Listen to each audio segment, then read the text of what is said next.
I was sent this story on Instagram, and it goes along the lines with my The Dust is Global series. Dustiness comes in all cultures, countries of origin, class, wealth status. It comes in all kinds. So this is coming out of the UK. Their Home Secretary's sick date grape joke. Let's get into this one a little bit. James cleverly joked about giving wife date grape drug after announcing new spiking law. New spiking law. So the irony there. Cleverly told female guests at a number 10 reception that a little bit of roofie in her drink every night was not really illegal if it's only a little bit.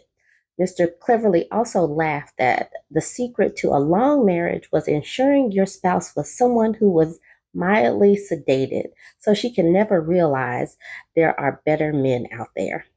And the rest of the Instagram says, this is the same home secretary who thought it was funny to call Stockton a poop hole. So that is where we are with these types of people. Why they believe this type of humor is still appropriate. I know that back in the day, before we realized that women were people and deserve full human rights, where consent is important, I know that we are, just a couple of generations outside of that. But why do they, you know what? It is the age of Trump and that Boris dude that's over there with him. So they probably really believe that they can say this type of stuff. This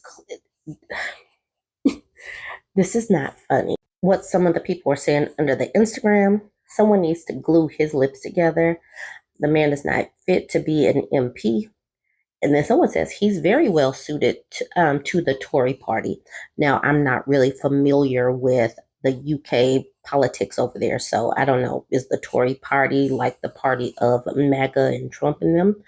Um, and you know what? I don't believe that we should glue people's lips together that speak like this. I really don't. We need to see how these types of people think. The fact that, it's ironic that they want to pass some kind of law against these things, but they're making light of it. That just goes to show you the reason why women, um, sometimes men maybe will not be taken seriously because the people in the highest echelons of government don't take it seriously. So why would the people that investigate take things seriously? Why would judges take it seriously if the people in the top of the politics game don't take it seriously? He seriously thought this joke up. He delivered his joke and really thought that this was something appropriate that you say in public. This person says, honestly, just makes me sad that his attitude is so normalized that he felt quite relaxed about making these remarks. If only he knew what it felt like to be a victim. Someone wants to jail him. He was like, who would make a joke like that? This person says, another bites the dust. But y'all know he didn't bite any dust. Y'all know that nothing really happened to this man. Let's talk about it. So he was facing calls to resign after his joke. The Home Secretary is facing calls to resign after making jokes about spiking his wife's drink with a date grape drug at a Downing Street reception. He apologized for making the remarks just hours after the Home Office announced plans to crack down on spiking, which is putting drugs into another person's drink or directly into their body without their knowledge. But campaigners said his comments were likely to be upsetting and triggering to victims of spiking and SA and called for an overhaul of attitudes that normalize banter about date rape and coercive control.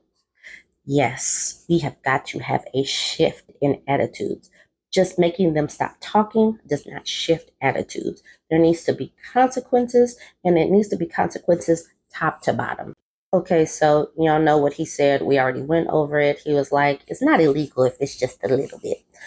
Towards the bottom, it says, a spokesperson for the Home Secretary said, in what was always understood as a private conversation, James, the Home Secretary, tackling spiking made what was clearly meant to be an ironic joke, for which he apologized. there is always a little bit, just a little bit of truth in people's humor. And some of these people's humor tends to normalize taking away consent from women. But Cleverly's remarks have detracted from the government's messaging on spiking and sparked calls for the Home Secretary to resign. Jemima Ochowski, the chief executive of leading women's rights charity, the Fawcett Society, said the comments were sickening. A lot of people are saying pretty much the same thing, but nothing's going to happen to this man. Absolutely nothing. This was an article that was put out today from The Independent. Move on from James Cleverly's date rape joke, Tory MP said. Tory MP Dame Caroline Dinenage has suggested it's time to move on from James Cleverly's spiking joke. The Home Secretary has faced calls to quit after last week joking about putting the date rape drug in his wife's drink. So this woman over here with the blonde hair, she's like, move on. It's over. He apologized. I'm sure his heart is changed. It was a very ill-judged comment, but James has owned that comment and apologized, Dame Caroline told Sky News. So let's move on. Here's another article from newsky.com.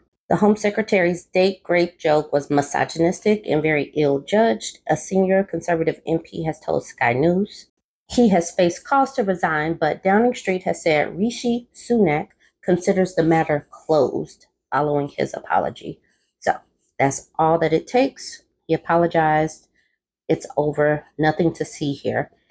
But like I said, what it goes to show, just like people still elected Trump after he basically said that consent wasn't important, these people, and they laughed about it.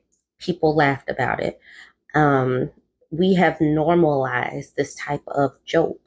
And back in the day, when we were still in the 80s crude humor, like with Revenge of the Nerds and like spying on girls getting dressed and that kind of thing, it was super duper funny. But now we've come to understand that women are human with human emotions and expect privacy and think that things like consent are important and that we shouldn't, be drugged, and that people that are politicians shouldn't be joking about this kind of stuff. I don't know about you. I don't find pulling consent as being funny. Other people might find it a little funny, but I believe that joking about this stuff normalizes toxic behavior. And this type of attitude needs to be cleaned up from top to bottom. But y'all go ahead, weigh in. What do you think? Obviously, nothing's going to happen to this man at all. I don't know. But I'm just letting y'all know what happened. Don't forget to like, comment, and share.